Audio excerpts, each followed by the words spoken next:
एक मासूम सी ख्वाहिश। रवि और प्रेरणा की छोटी सी प्यारी सी गृहस्थी थी।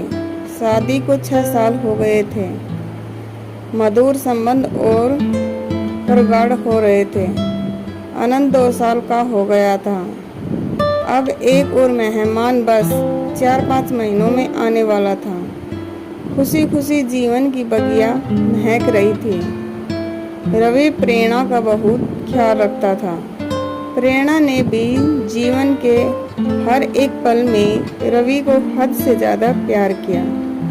शादी के 5 साल बाद भी यूँ लगता कि जैसे अब भी दोनों में प्यार है और जल्द से जल्द एक दूसरे के जीवन साथी बनना चाहते हो। रिश्तेदारों और करीबी दोस्तों के अलावा शायद ही कोई समझ पाता था कि दोनों पति पत्नी हैं। हाँ, अंत के कारण भले ही अंदाज लगा लेते थे, वरना नहीं।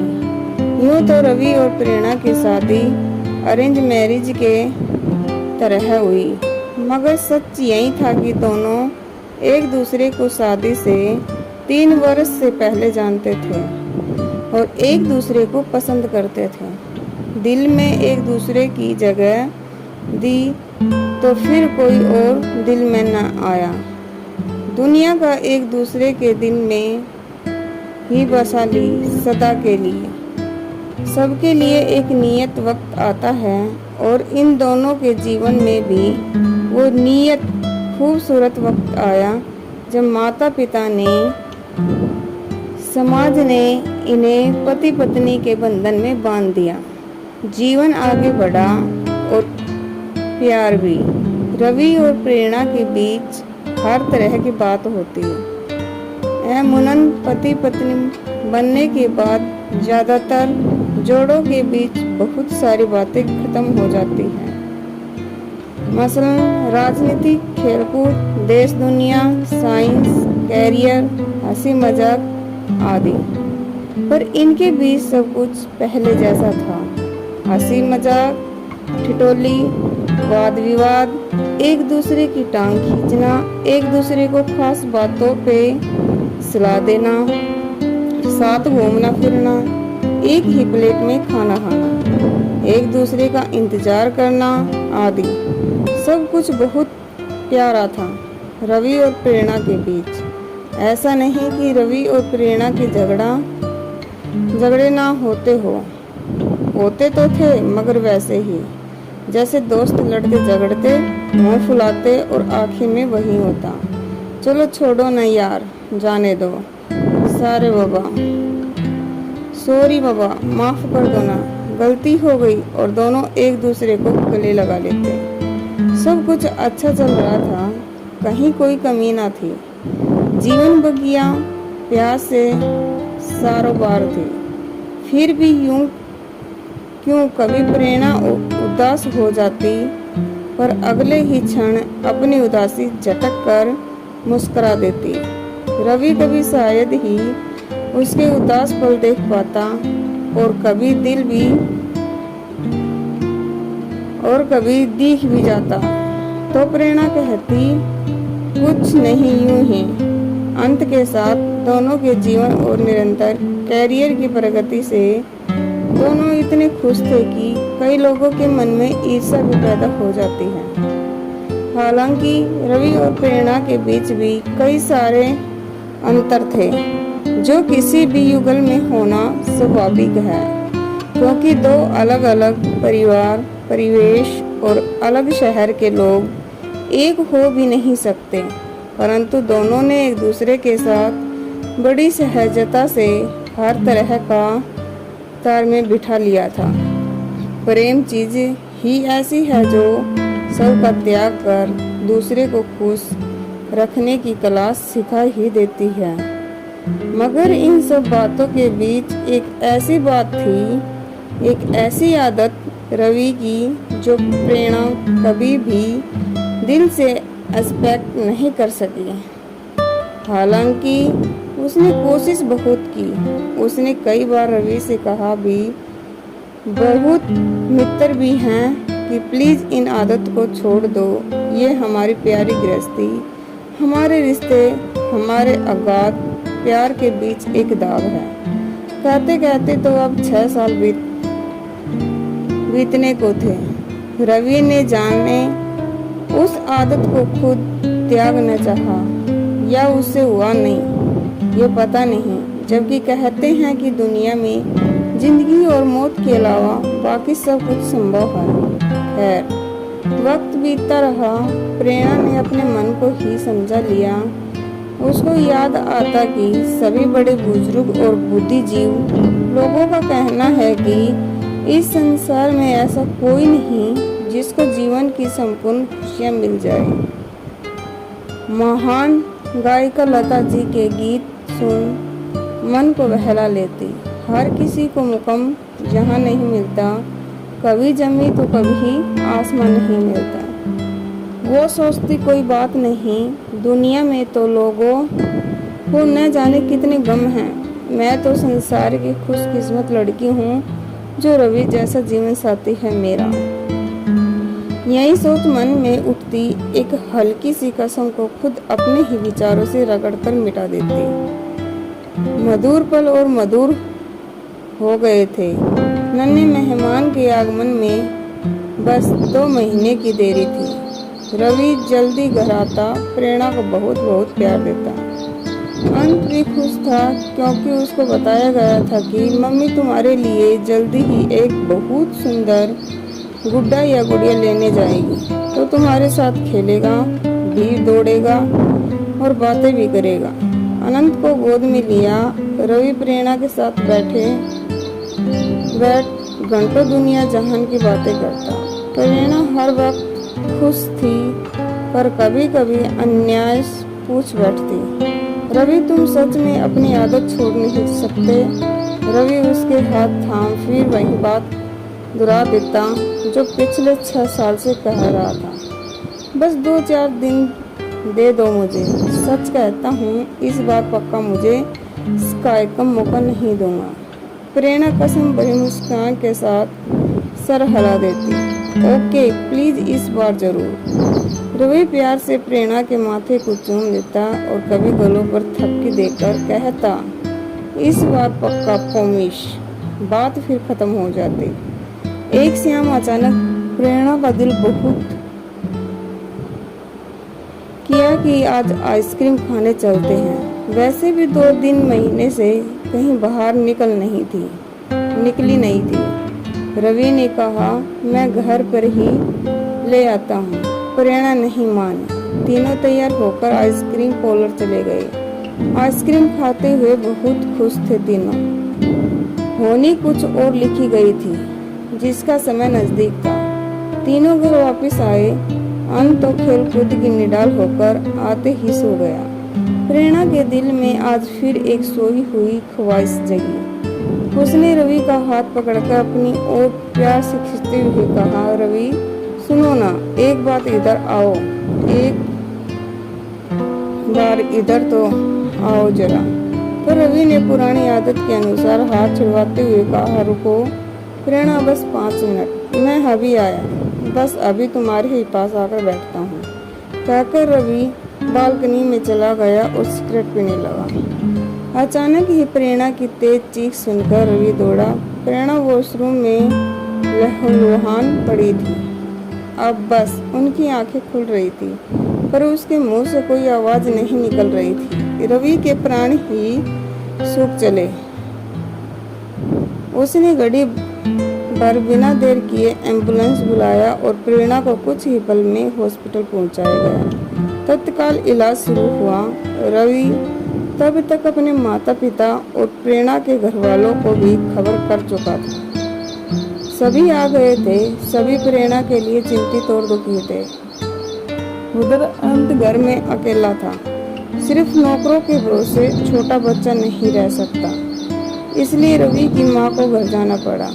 इधर डॉक्टर प्रेरणा की कंडीशन को अब भी खतरे में बता रहे थे। बच्चा पेट में खत्म हो गया था।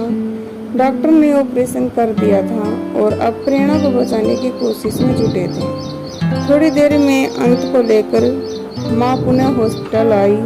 माँ ने रवि के हाथ में एक पेपर देते हुए कहा, यह तकिए के नीचे रखा था, शायद अंत के हाथ में खेलते हुए आ गया।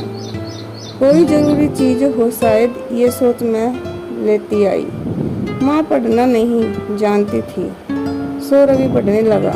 उसने पहचान लिया, ये प्रेरणा की लिखावट थी और जगह जगह स्याही ऐसे बिखरी हुई थी कि लग रहा था उसने रोते रोते ही ये सब लिखा है।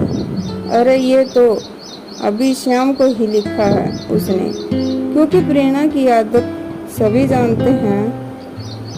वो कुछ भी लिखती तो उस पे अपने साइन करके नीचे तारीख और समय भी लिखती है। मतलब कि जब रवि थोड़ी देर के लिए सिगरेट पीने बालकनी में गया था, तब प्रेरणा ने लिखा था।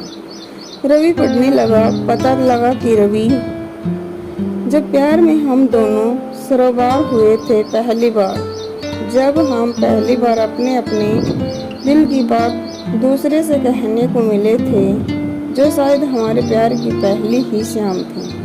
उस दिन हमने समुद्र किनारे बने उस होम में समुद्र की लहरों के साक्षी करके एक दूसरे से पूछा था कि हम एक दूसरे को ऐसा क्या दे सकते हैं जो सच में बहुत नायाब हो। मैंने कहा, पहले आपको रवि याद है? रवि, आपने क्या कहा था? आपने तो शायद याद ही नहीं, लेकिन मैं एक पल भी नहीं भूली। आप ही ने कहा था, रवि, मैं तुम्हारे सांसों से अपनी सांसों को जोड़ना चाहता हूँ। बोलो, दोगी मुझे ये तोहफा? मैंने आपकी आंखों में प्यार की सच्चाई देखी थी। उस एक पल में मैंने आपके साथ अपना पूरा जीवन देख लिया था। ऐसे तोहफे आप मांगोगे ये कल्पना तो नहीं की थी, लेकिन आपकी इस ख्वाहिश ने ही मुझे ये ख्वाहिश दी है कि मैं आपकी ये इच्छा जरूर पूरी कर दूं। दिल में तो आया था कि अभी ही पूरी कर दूं, पर मैं शादी के बाद आपकी ये इच्छा जरूर पूरी करूंगी, मैंने सोच लिया था। लेकिन साथ ही ये भी था कि मुझे आपकी सिगरेट बर्दाश्त ना थी। मैंने अपने घर परिवार में कभी ये सब देखा सहा नहीं था। मुझे इसके धुएं से, इसकी अजीब सी स्मेल से हद से ज्यादा नफरत थी।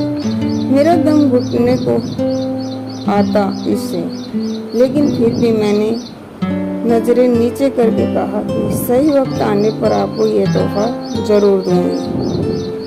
आपको आंखें खुशी से चमक उठी थी। मुझे बहुत अच्छा लगा था कि रवि, फिर आपको मुझसे पूछा कि तुम्हें मुझसे क्या चाहिए। याद है रवि, मैंने एक चीज मांगी थी।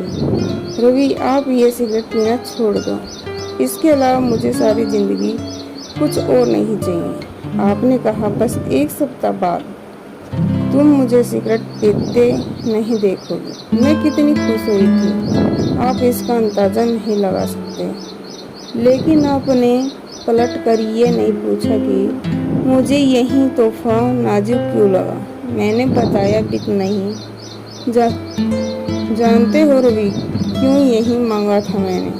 ताकि मैं आपकी ख्वाहिश पूरी कर सकूं। हाँ रवि, आपकी सांसों से अपनी सांसों को जोड़ने की ख्वाहिश मेरे मन में जग उठी थी, पर आपकी सिगरेट ने मुझे यह कभी करने न दिया।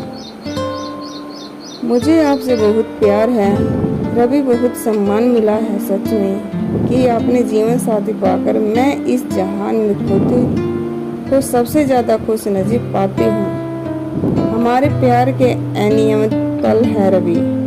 हमारे एक दूसरे से नजदीकियाँ तो शरीर और आत्मा की तरह है रवि, पर बेहद अजीब है ना कि इसमें करीब होकर भी वो पल नहीं आया पाया जो मेरा वादा और मेरी एक छोटी सी ख्वाहिश पूरी हो सके। शादी के बाद इन 6 सालों में आपने मेरे लिए बहुत कुछ किया, पर अफसोस मेरी एक छोटी सी ख्वाहिश आज भी अधूरी है। कितनी बार मैंने चाहा, मगर हर बार जब भी आपकी सांसों के हर कदम बनना चाहा, हर बार वही सिगरेट की अजीब गंध ने मुझे मुंह फेर लेने पर मजबूर कर दिया। लेकिन आपने कभी समझने की कोशिश नहीं की। क्या कोई यकीन कर सकता है रवि कि पति पत्नी होकर, एक बच्चे के माता पिता होकर भी एक दूसरे के होठों को स्पर्श को नहीं जानते। लोग हंसते कि ये क्या बकवास है। भला ये 6 साल के दाम्पत्य जीवन में ऐसा पल न आया हो। मैं कैसे कहूँ कि ये हमारे अटूट बंधन, गहरे प्रेम के बीच ये एक दाग की तरह है। मगर सच है, आप नहीं समझोगे रवि, लेकिन अब मैं समझ गई हूँ। आप मुझे शायद छोड़ सकते हो, लेकिन सिगरेट को नहीं कभी। मैं फिर आज इसलिए लिख रही हूँ रवि, क्योंकि आज हद से ज्यादा दिल मचल गया था और लगा कि आपने आज तो बहुत देर से सिगरेट नहीं पी है। शायद आज एक ही बार ही सही ख्वाहिश पूरी हो जाएगी, लेकिन आज भी आप हाथ छुड़वाकर सिगरेट उठाकर चल दिए। मैं रोना चाहती हूँ चीख कर, पर नहीं रो सकती। शायद हमारे अगाध प्रेम में ये शोभनीय नहीं होगा। मैं बांटना चाहती हूँ अपना ये दर्द, मगर क्या ये किसी से कहना उचित लगेगा। बेहद अपमानित महसूस करने लगी हूँ। आपकी सिगरेट के सामने अपने आप को कोई तारीफ नहीं है, कोई तरीका नहीं है मेरे पास अपने इस अधूरी ख्वाहिश का दर्द बांटने के लिए, सिवाय इसके ही पन्ने पर उतार कर दिल हल्का कर लो। जबकि जानती हूँ पहले की तरह कुछ देर बाद इसको भी फाड़कर फेंक दो, पर कोई बात नहीं, तो हल्का हो जाता। I love you Ravi, I love you always. पढ़ते पढ़ते रवि वही सांस आंसुओं में डूब गया। उसे आज एहसास हुआ कि उसने सिगरेट के लत के कारण क्या से क्या हो गया। उसके मन में सारे घटनाक्रम प्रत्यक्ष हो उठे। रवि के सिगरेट लेकर चले जाने के कारण प्रेरणा को आज बहुत ज्यादा बुरा लगा। उसके आंखों से आंसू झलक आए। उसने पेपर पेन उठाया और अपने मन की सारी बात कागज पर उड़ेल कर अपने मन को हल्का कर लिया। जब तक रवि सिगरेट खत्म करके कमरे में वापस आने वाला था, प्रेरणा का चेहरा आंसुओं से भीग गया था। वो उठकर मुंह हाथ धोने चली गई। जब वो वॉशरूम से वापस आने लगी, न जाने कैसा उसका पैर फिसल गया। ये उसकी संपत्त मन की दशा थी, या महज प्रेगनेंसी के कारण उसको चक्कर आया होगा, या कि उसके जीवन की इतनी ही अवधि तय थी कि ये परमात्मा को ही पता, फिर खुद प्रेरणा को ही। रवि पागलों की तरह डॉक्टर से कह रहा था, मेरी प्रेरणा को बचा लो, मेरा सब कुछ ले लो, मेरी जान भी उसको दे दो, मगर बचा दो। लेकिन यह नहीं हो सका। 8 घंटे के अगद प्रयास के बाद डॉक्टर ने आकर कहा, हमने बहुत कोशिश की, लेकिन हम हार गए। प्रेरणा के पास अब ज्यादा समय नहीं, उससे मिल ले आप लोग। रवि वैदास प्रेरणा के पास पहुंचा। प्रेरणा की आंखें शून्यता भरी थी। रवि ने उसका हाथ थामा और पागलों की तरह कहने लगा, प्रेरणा मुझे छोड़कर मत जाओ, मत जाओ प्रेरणा, मैं तुम्हारी हर बात मान लूंगा। आज से, अभी से, अब नहीं टालूंगा, 1 सेकंड भी नहीं, बस मत जाओ, मत जाओ मुझे छोड़कर। प्रेरणा की आंखों रवि के चेहरे पर टिक गई। वो बहुत मुश्किल से जरा सा मुस्कुराई और अपने होठों पर एक मासूम सी ख्वाहिश सजाई हमेशा के लिए खामोश हो गई। Thank you.